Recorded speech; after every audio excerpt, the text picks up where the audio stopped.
जस करनी तस भोग विधाता, नरक जात तब क्यों पछताता।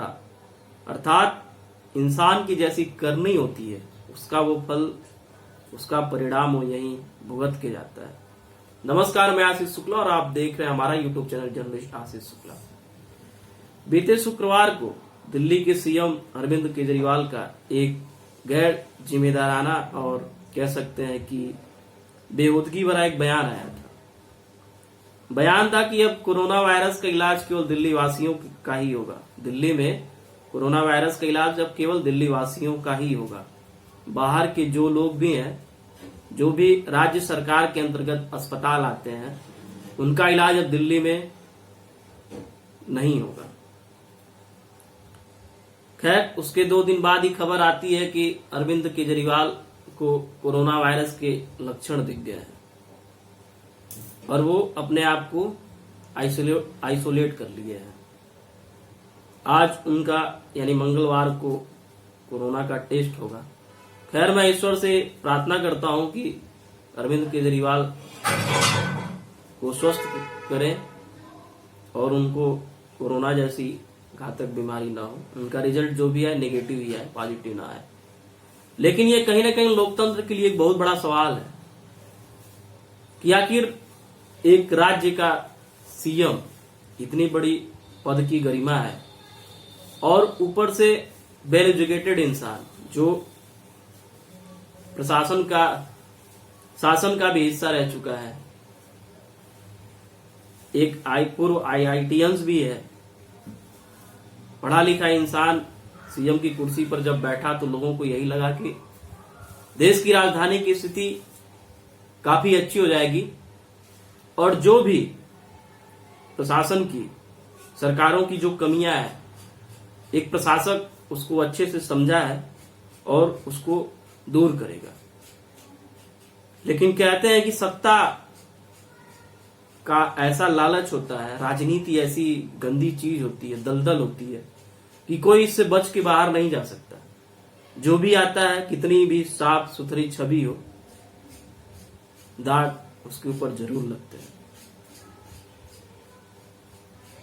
केजरीवाल की संपत्ति की बात करें तो अब उनकी 120% उनका इजाफा हो गया है संपत्ति में। उनके खांसी का इलाज बेंगलोर में होता है। आखिर कोई भी नेता मंत्री हो, किसके पैसे से कराता है? जनता का टैक्स होता है और क्या होता है। लेकिन उसके बाद भी ऐसी मानसिकता कि अब दिल्ली में केवल दिल्ली वासियों का इलाज होगा। क्या वो दिल्ली के बाहर वाले आपके लिए, आपके राज्य के लिए, आपकी अर्थव्यवस्था के लिए कुछ नहीं करते हैं? आज एक महामारी ने आपकी मानसिकता, जो निम्न कोटि की मानसिकता, उसको प्रदर्शित कर दी। ये आपका कैसा सोच है? और आज उन सभी दिल्ली वासियों के लिए एक सवाल है कि आप एक ऐसे प्रशासक को चुन लिए हैं जो भी 4.5 साल से अधिक की अवधि है और देखिएगा आप लोगों के लिए जी का जंजाल बन जाएगा। खैर, ये तो रही उनकी मानसिकता। और भी एक बयान था। बयान ये था कि अगर आपको कोरोना वायरस दिखे तो तुरंत अस्पताल मत भागिए, घर में रहिए, जांच टीम जाएगी। इतनी भयंकर महामारी है, लोग इतने अधिक इससे सहमे डरे हुए हैं। आपकी स्वास्थ्य व्यवस्था क्या है? मोहल्ला क्लिनिक खोले तो थे, देखिए हर मोहल्ले में थी, और वहां पे आज क्या है कि गाय भैंसे और कुत्ते बिल्लियां यही मोहल्ला क्लिनिक के शान बढ़ाते हैं। ये तो जनता आपसे जवाब जरूर मांगेगी और भविष्य में आपको ये जो कर्म कर रहे हैं इसका दुष्परिणाम भी भुगतना पड़ेगा। सत्ता जाएगी ना जाएगी ये तो आने वाला वक्त बताएगा, लेकिन परमात्मा आपको माफ नहीं करेगा, ये तो सत्य है। खैर, जब बयान की राजनीतिक तूल पकड़ी तो पक्ष विपक्ष, माफ करिएगा, विपक्ष ने और अन्य आम लोगों ने इसका कड़ा विरोध किया। आजकल जैसा कि सोशल मीडिया पर कोई भी चीजें वायरल होने में देर नहीं लगती हैं। एलजी ने फैसला बदला और जो स्वास्थ्य संबंधी समस्याएं हैं आएंगी या फिर लोगों को जो भी दिखाने की पहले छूट थी वो चीज नियत जारी रहेंगी। मतलब ये कि अब जो बयान इनका था केजरीवाल का कि दिल्ली वासियों के लिए ही है कोरोना वायरस का इलाज दिल्ली में, वो चीजें एलजी ने उसको उस फैसले को बदल दिया और जैसे पहले था वैसे ही रहेगा। मतलब सभी लोग इलाज करा सकते हैं। लेकिन एक बहुत विचारणीय प्रश्न है और सोचने की बात है कि शिक्षा और स्वास्थ्य दो ऐसे अहम बिंदु हैं, पहलू हैं, जिन पर किसी राष्ट्र, एक राष्ट्र भी दूसरे राष्ट्र के नागरिकों पर रोक नहीं लगाता है। आप कहीं भी विदेशों में जाके पढ़ाई कर सकते हैं, अपना इलाज करा सकते हैं। और हमारे देश में खासकर राजधानी का सीएम, पढ़ा लिखा सीएम, वेल एजुकेटेड, जिसको कहते हैं कि आईएएस आईपीएस बनने की तमन्ना हर एक युवा की होती है, आज की युवा की। आप उस पद पे थे, आप उस पद की गरिमा को भूल गए। जब आप शपथ लिए होंगे तो क्या था कि लोगों की सेवानिष्ठता, यही आपका कर्तव्य है। संविधान और तमाम जो चीजें थी सबको आप भूल गए। कहीं ना कहीं ये बयान हमारे संघीय ढांचा को चोटिल करता है। ये आने वाले समय के लिए एक बहुत बड़ा आईना है, एक बयान ही, लोगों को सोचने के लिए कि अगली बार अगर आप सीएम चुने, मुख्यमंत्री चुने दिल्ली वासी, तो ये जरूर ध्यान दें कि हमारा सीएम हो जिसके अंदर सबसे पहले मानवता हो। पढ़ा लिखा होना बहुत जरूरी नहीं है, क्योंकि कोई भी सीएम या फिर सीएम अपने राज्य के लिए जो भी नीतियां बनाता है उसके पीछे बड़े बड़े ऑफिसर्स होते हैं। लेकिन अगर उस सीएम के अंदर मानवता ही नहीं है, लोगों के प्रति प्रेम ही नहीं है, केवल अपना जेब भरना है, अपनी पार्टी की फंडिंग की व्यवस्था करनी है, फिर वो तो फिर लोगों के लिए, पूरे लोगों के लिए नरक बना देगा, जो आज की स्थिति है। केसेस अब डेली आ रहे हैं, 28,000 से अधिक केस दिल्ली में हो चुके हैं। पहले क्या व्यवस्था थी, मार्च अप्रैल की बात थी, जब केंद्र ने पूछा तो यही कहा गया कि हाँ मेरे पास पर्याप्त बेड है, पर्याप्त व्यवस्था है, पर्याप्त अस्पताल है, पर्याप्त सब कुछ, स्वास्थ्य संबंधी जितनी भी नीतियां हमारी बहुत तगड़ी है, बहुत अच्छी है, होनी भी चाहिए। देश की राजधानी में अगर नहीं होगी तो फिर कहाँ होगी। लेकिन आज सब कुछ टसमस है। अब सीधे हाथ खड़ा कर लिए। पार्टी फंडिंग, विज्ञापनों पर तो आप इतने पैसे खर्च किए, सोचना चाहिए था वहां भी। महामारी और आपात कुछ बता के नहीं आती है, उसके पहले ये हमारी तो एक तरह से कह सकते हैं कि ये अग्नि परीक्षा है हमारे स्वास्थ्य नीति की, हमारे हर चीज की। इस पे हम कितना सफल होते हैं ये तो महामारी बीतने के बाद पता चलेगा। लेकिन आपकी जो नीतियां वो साफ साफ उजागर होती दिख रही हैं कि आपकी कमियां कहाँ कहाँ हैं।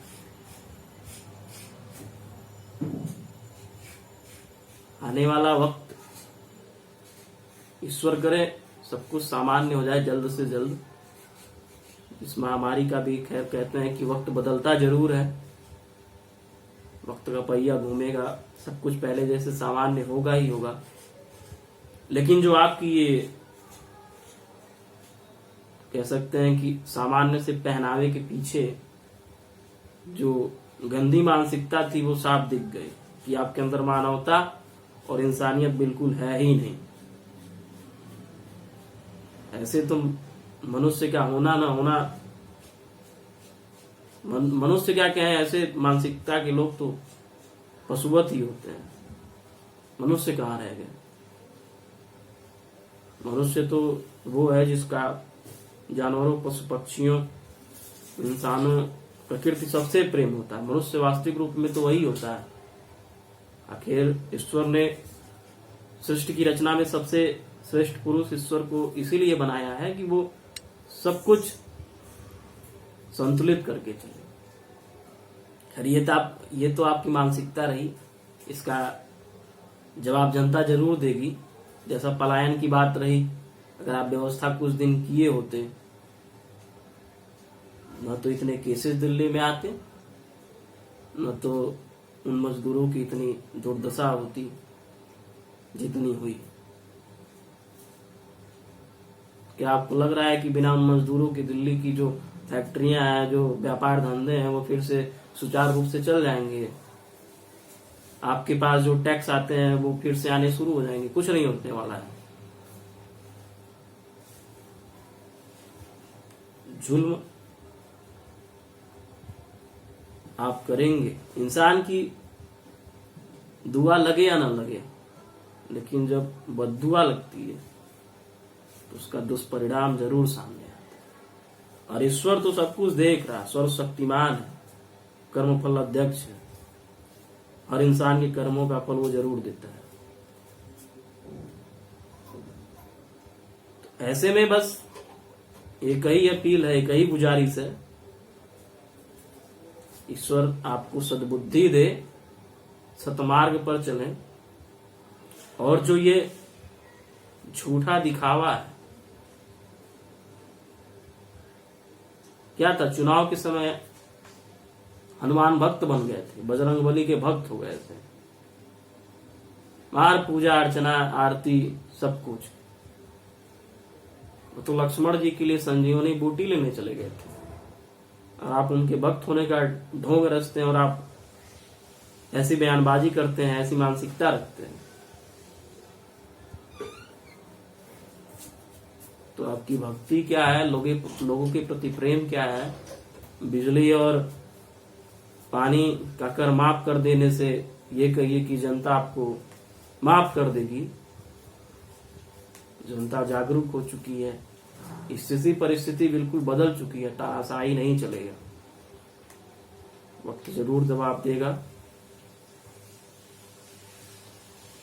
खैर, एलजी का फैसला हम सभी के लिए सुकून भरा है, नहीं तो तमाम से ऐसे लोग हैं जो देश के विभिन्न राज्यों से आके यहाँ अपना बच्चे पढ़ाई करते हैं। मुखर्जी नगर में आप जाके देखिए, लक्ष्मी नगर में जाके देखिए, राजेंद्र नगर में जाके देखिए, लाखों की संख्या है बच्चों की। बेचारे वो क्या है, यहाँ के निवासी हो जाते हैं, उनका आधार कार्ड बन जाता है, पैन कार्ड बन जाता है, या फिर क्या हो जाता है, वो भी बाहर से जाते हैं, यहीं से पढ़ के IAS IPS IES बन के जाते हैं, देश के शीर्ष पदों पर बैठते हैं। सरकारी तंत्र को एक अपना अहम सुझाव देते हैं, उन्हीं के बदौलत आज देश चलता है सही मायने में। तो ऐसा बयान और ऐसी मानसिकता मानवता को शर्मसार करती है, और कहीं ना कहीं आपकी जो ये सोच है, ईश्वर उसको सही दिशा सही करे। तो